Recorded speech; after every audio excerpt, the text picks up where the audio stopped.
कुन्दौ गुरुपदकन् कृपासिन्धु नररूप हरि महामोहतम जाशु वचन रविकर निकर तुम पूर्ण परमात्मा तुम पूर्ण जगदीश आदि पुरुष सद्गुरु तुम्हें नमाऊँसी। प्रेम से बोलिए श्री सतगुरुदेव भगवान की जय, श्री आनंद कंद भगवान की जय, श्री सतगुरुदेव महाराज की जय, परम आराध्य जगत जननी श्री माता जी की जय, मानव धर्म की जय, सत्य सनातन धर्म की जय। प्रभु प्रेमी भक्त आत्माओं, प्रेमी सज्जनों, भाई बहनों, श्री गुरु महाराज जी के चरण कमलों की असीम अनुकंपा से हरि बोल यूट्यूब चैनल के माध्यम से आज हम फिर सत्संग वार्ता की 72वीं कड़ी के अंतर्गत प्रवेश कर रहे हैं। सज्जनों, संतों ने कहा अब ना बनी तो फिर ना बनेगी, बार बार ये न काया मिले। कहते हैं कि अगर इस मनुष्य शरीर के अंदर प्रभु की भक्ति का साधन नहीं बना तो भाई फिर कभी नहीं बनने वाला है। क्योंकि कहा गया 184 भरम के पो पर अटकी आए, अब की पासा ना पड़ा तो फिर 84 जाए। ये जीव जो है प्रभु की कृपा से मानव का शरीर प्राप्त करता है। भगवान इस पर अहेतु की दया करके और इसको मानव का शरीर प्रदान करते हैं। ये जीव जो है मेरा भजन सुमरन भक्ति करके और ये मेरे में ही आ मिलेगा। क्योंकि भगवान कहते हैं ईश्वर जीव अंश अविनाशी सतचेतन घन आनंद राशि। जीव जो है ये प्रभु का ही अंश है और अंशी से मिलना चाहता है। जैसे उदाहरण के लिए एक कंकर है, उस कंकर को हम आकाश में उछालते हैं, वो पुनः धरती पर आ जाता है। क्यों? क्योंकि धरती उसकी अंशी है और वो कंकर जो है अंश है। अंश हमेशा अंशी से मिलना चाहता है। पानी जो है अंश, नदियाँ अंश हैं और समुद्र अंशी है। सारी नदियाँ समुद्र की ओर बहती हैं अंशी से मिलने के लिए। दीपक की लौ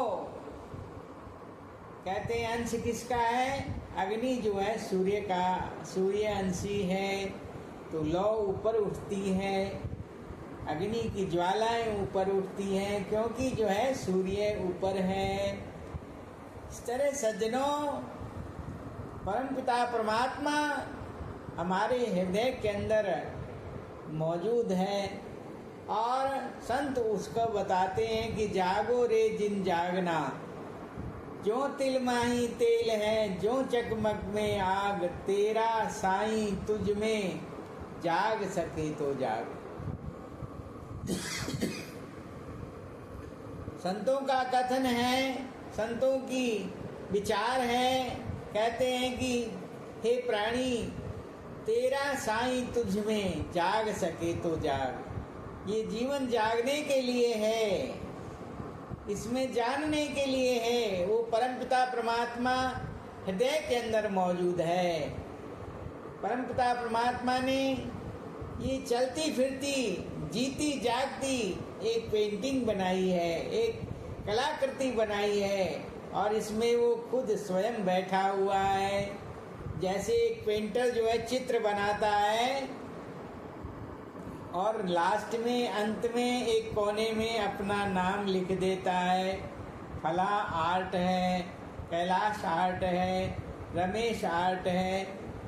ऐसे सज्जनों, वो परमपिता परमात्मा जिसने इस कलाकृति को बनाया है, वो स्वयं इसके अंदर मौजूद है, और ये जीव उसको नहीं जानता।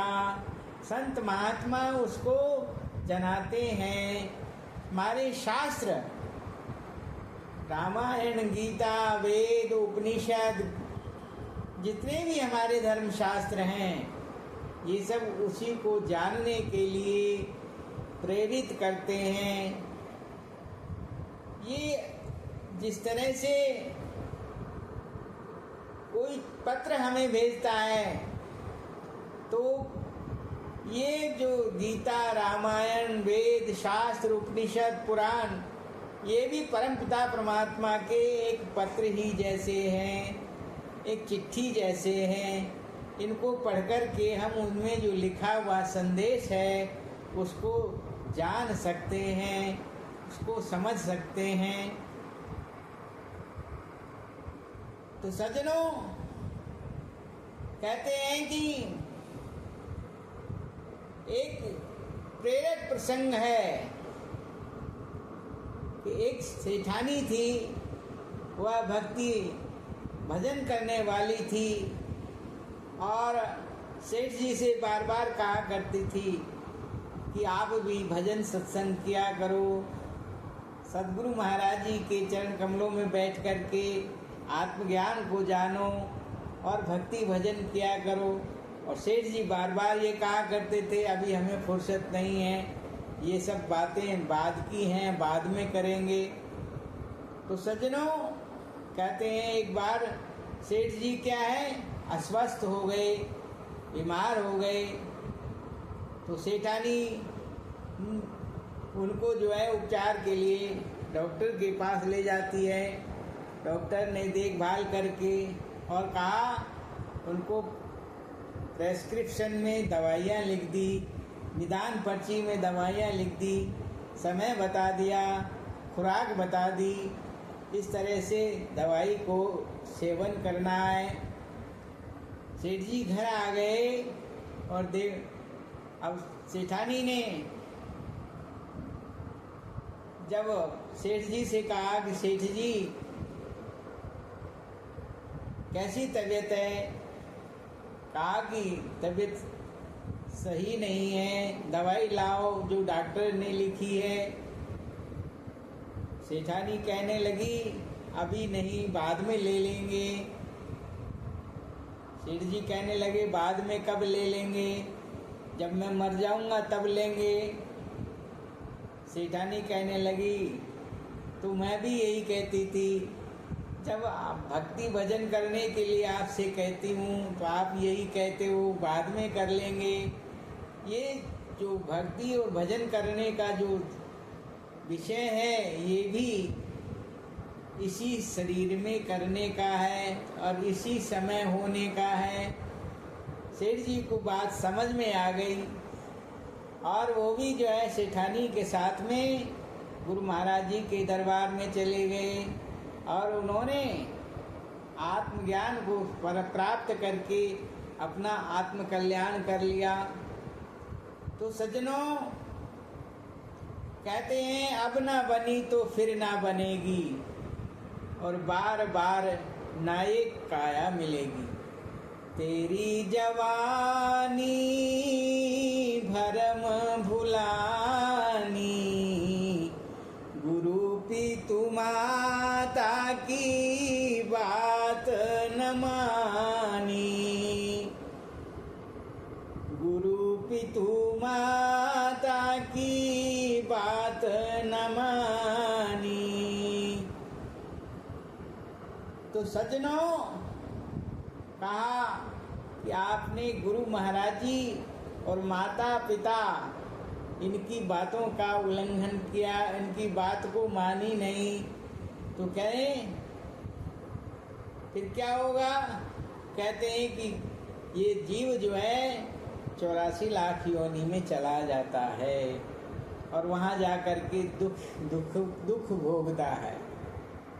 आकर 4,84,000 योनि भ्रमत यह जीव अविनाशी, फिरत सदा माया कर प्रेरा, काल कर्म स्वभाव गुण घेरा।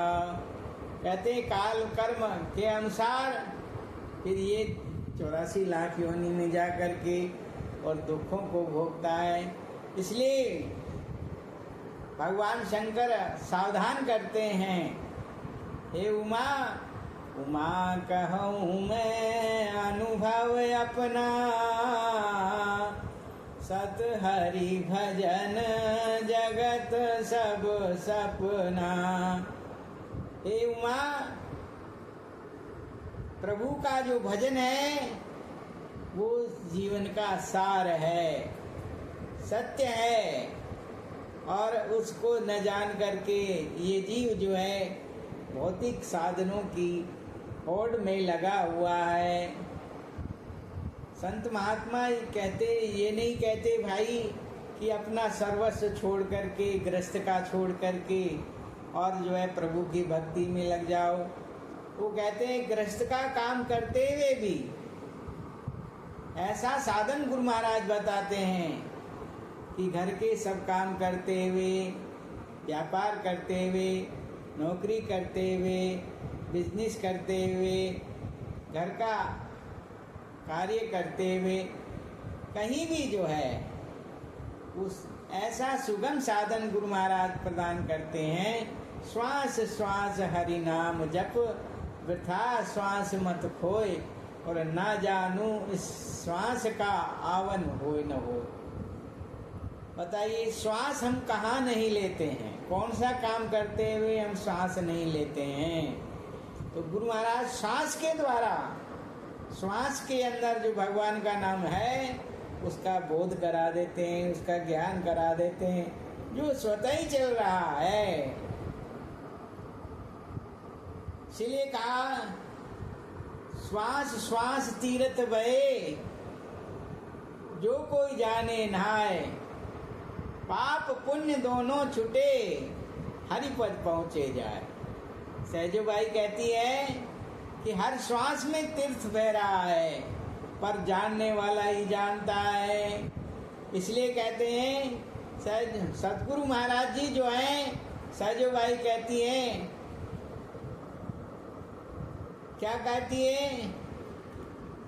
सब धरती कागज करूं, लेखन सब बन रहा है। और सब धरती कागज करूं, लेखन सब बन रहा है। 7 समुंदर मस करूं, गुरु गुण लिखो न जाए। कहते हैं गुरु महाराज जी का जो मेरे ऊपर उपकार है उसको मैं भुला नहीं सकती, लिख नहीं सकती कितना बड़ा उपकार है। मैं सारे धरती को अगर कागज बना लूं, सब धरती कागज करूं, लेखन सब बन रहा है। सब जंगल की जो है कहते हैं लेखनी बना लूं, और 7 समुंदर मसी करूं, सब समुद्र की मैं शाही बना लूं और लिखने बैठूं, तो भी कहते हैं गुरु महाराज जी का इतना बड़ा उपकार है, लिखा नहीं जा सकता। इसलिए सज्जनों, संतों ने मनुष्य जन्म की महिमा को, प्रभु के नाम स्मरण को महत्ता इस जीवन में दी। और कलिकाल में तो कहते हैं नहीं, और कोई अवलंबन नहीं है, राम नाम अवलंबन एकू। और कोई कलिकाल के अंदर कोई साधन नहीं है जो जीव को भवसागर से पार ले जाए। राम नाम अवलंबन एकू, नहीं कलि करम न भगति विवेकू। राम नाम अवलंबन एकू। कहते हैं कलिकाल के अंदर और कोई भक्ति का साधन नहीं है भगवान के नाम के सिवाय। तो सज्जनों, वो जो प्रभु का जो नाम है, अब प्रभु का जो नाम है, हम बहुत सारे नामों का उच्चारण करते हैं, संकीर्तन करते हैं। नाम कोई राम नाम, कोई राधा नाम, कोई कृष्ण नाम, कोई गोविंद नाम, कोई वाहेगुरु, अनेक नामों से भगवान के गुणवाचक जो नाम हैं उनका संकीर्तन करते हैं। तो सज्जनों, संकीर्तन जो है एक शुभ कार्य है और स्वर्ग प्रदान करने वाला है। लेकिन भगवान का जो सत्य नाम है, जो सब नामों का सार है, जिसके लिए कहते हैं, कभी तुलसीदास जी कहते हैं, एही मैं रघुपति नाम उदारा, अति पावन पुराण श्रुति सारा। वो नाम कैसा है? अत्यंत पावन है और सब श्रुतियों का, वेदों का, शास्त्रों का सार है। कहते हैं भगवान राम भी उस नाम की बड़ाई करने में असमर्थ है। कहूँ कहाँ लगी नाम बड़ाई, और राम न सकहि नाम गुण गाई। कहूँ कहाँ लगी नाम बड़ाई, राम न सकहि नाम गुण गाई। कहते हैं भगवान भी उस नाम की महिमा को गाने में असमर्थ हैं। हमने सुना है, एक भजन आता है, राम से बड़ा राम का नाम, राम से बड़ा राम का नाम। अंत में निकला ये परिणाम, अंत में निकला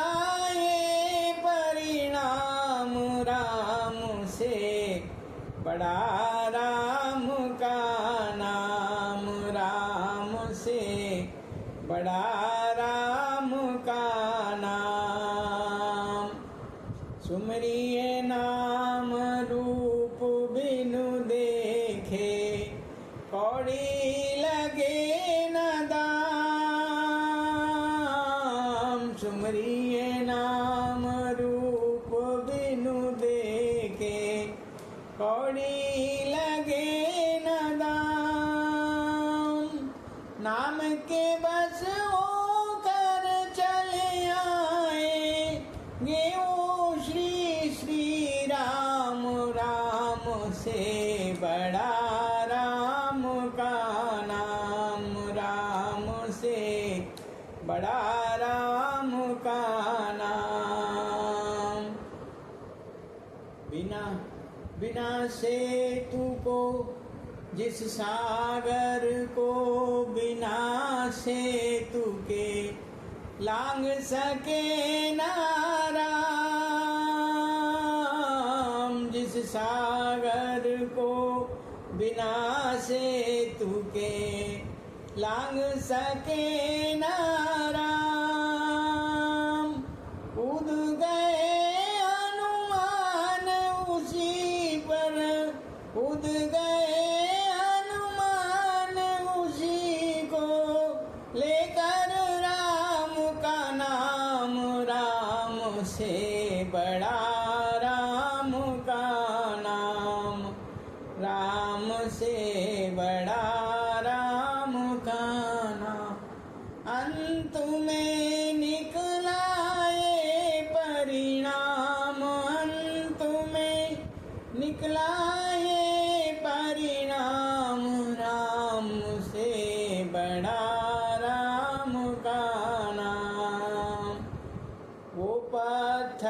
भी तर जाएंगे, जिन पे लिखा राम का नाम, वो पत्थर भी तर जाएंगे, जिन पर लिखा राम का नाम। राम से बड़ा राम का नाम, राम से बड़ा राम का नाम। तो सजनों, ये सत्य बात है। भगवान से भी भगवान का नाम बड़ा है। अनेक उदाहरण ऐसे हैं हमारे सामने। इसलिए मीराबाई कहती, नहीं जन्म ऐसो बारंबार, वृक्ष से जो पात टूटे, पुनः बहुल न लागे डार, नहीं जन्म ऐसो बारंबार। मीराबाई कहती है कि ऐसा जन्म बार बार नहीं मिलेगा। इसलिए सजनों, संतों की वाणी को समझ करके और अपनी कल्याण की बात को समझ करके हमें सद्गुरु महाराज जी के पास जा कर के, संतों के पास बैठ कर के और आत्म कल्याण की बात को समझना चाहिए। इसीलिए मनुष्य जीवन मिला है। नहीं तो कहा अपना बनी तो फिर ना बनेगी, और बार बार ये ना काया मिलेगी। फिर न मिलेगा बंदे मनुष्य जन्म, फिर न मिले, फिर न मिलेगा बंदे मनुष्य जन्म, फिर न मिले। आया सी बंदिया नाम जपन नु, आया सी बंदिया नाम जपन नु, लग बैठा कोड़े धंधे मनुष्य जन्म, फिर न मिले, फिर न मिलेगा बंदे मनुष्य जन्म, फिर न मिले। विषयों बिच तू फिरे भुलाया, माया में तू फिरे भुलाया, आगे लगेंगे डंडे मनुष्य जन्म, फिर न मिले, फिर न मिलेगा बंदे मनुष्य जन्म, फिर न मिले। कहत कबीर सुनो भाई साधो, कहत कबीर सुनो भाई साधो, आगे जमावले फंदे मनुष्य जन्म, फिर न मिले, फिर न मिलेगा बंदे मनुष्य जन्म, फिर न मिले। तो सजनों, ये संतों की बात बिल्कुल सत्य है। और कहते हैं भाई बार बार ये मनुष्य जन्म नहीं मिलेगा। इस जीवन को सार्थक करने के लिए प्रभु की भक्ति हम करें, हमारा जीवन इसी से सार्थक होगा, सफल होगा। इन्हीं बातों के साथ में आज के वीडियो को यहीं विश्राम देते हैं। आप सबकी मंगल कामना करते हुए, सबका कल्याण चाहते हुए श्री गुरु महाराज जी से प्रार्थना करते हैं, आप सबका भला हो, आप सबका कल्याण हो। सब लोगों सर्वे भवन्तु सुखिनः, सर्वे सन्तु निरामया, सर्वे भद्राणि पश्यन्तु, मा कश्चित् दुर्भाग् भवेत्। हरि शरणं हरि शरणं हरि शरणं हरि शरणं।